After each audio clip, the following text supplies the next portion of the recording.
Every view of the Georgia coast offers a stunning panorama, so where better to capture that than Glenn County, Georgia?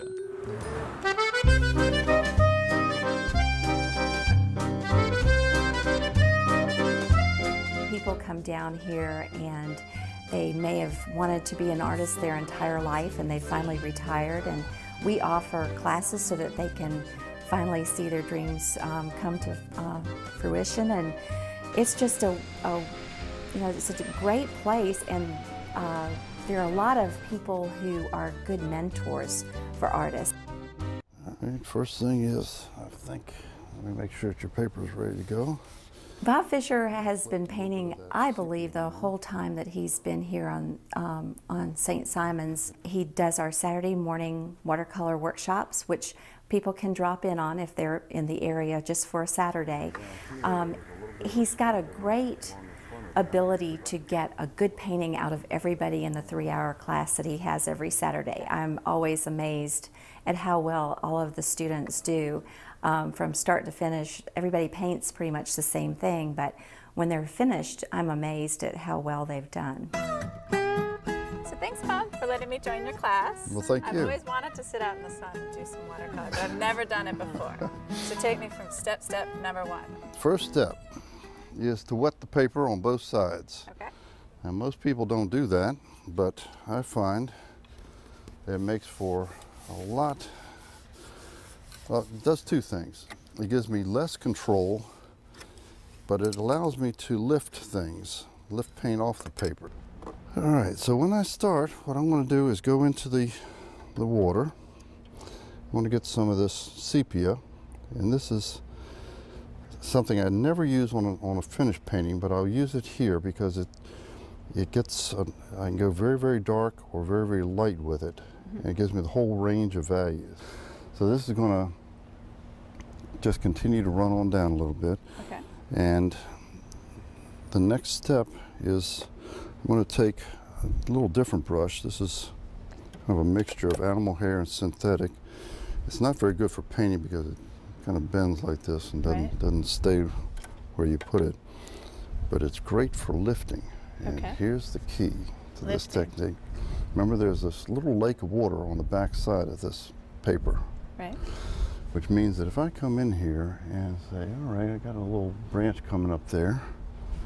Let's see if we can get that in here. It's going to come out here like that.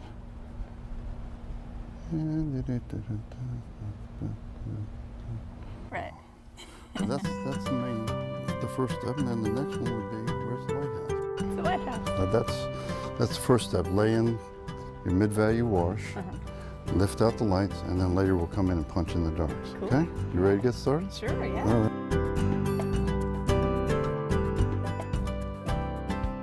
He's really good with beginners, and he kind of makes watercolor, it's not a simple thing to do, but he is so good at giving them the steps in order to do wet and wet watercolor, and that's his real expertise, is that technique. Yep, same thing underneath of it. There you go. Perfect. Now let's get the water out of your brush, or paint out of your brush. Okay. Excellent. Yeah. Now lighthouses are a little bit wider at the base than they are at the top. Oh, sure. So it's kind of important to get this, at least on the left side, going out a little bit farther. Yeah. Now, the next phase is to actually what we call punch in the darks. So we've laid in the mid-value washes. We've lifted out the lights, and now we're about to punch in the dark. So with this, now the trick here is to actually, since the paper is pretty wet, is to get as much water out of the brush as possible. So sometimes I'll actually try and get it almost toothpaste consistency out here. And if I can't, then I'll try and work the water out of the brush. I see how you're doing that. Okay, and now if I go in here, it should pretty much hold. Let me see if I can do it somewhere where it's not going to make any difference right here. Plein air is going outside and painting the vistas that you see without using photographs. Plein air painters get out there, they fight the sand gnats and the bad heat and the humidity, and they paint outside, and they're very, very passionate about that method. Now from there, once I've done that, I've got these hard edges around here, so I'm just going to go in and make some nonsense marks. Essentially what I'm doing is just getting paint on the brush. Yep, I'm just kind of twisting and pushing and smushing, and when I do this in color, I'll actually have lots of different paints, different colors on the brush. But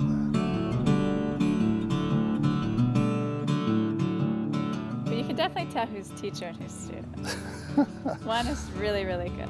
I don't know. I've found myself confusing a lot of my paintings with some of my students, but when they're loose like that, it just gives it a great feel, and it looks like you had fun while you were doing it, and actually we did. I think that's reflected in the paintings. So, no, that was a great job. Thank you so much for taking a moment to teach me. I'm going to come back and take some more classes. All right. Well, we have classes all the time here. Glen Art offers them and others as well. So. Great. Thanks, Yeah, Bob. thank you.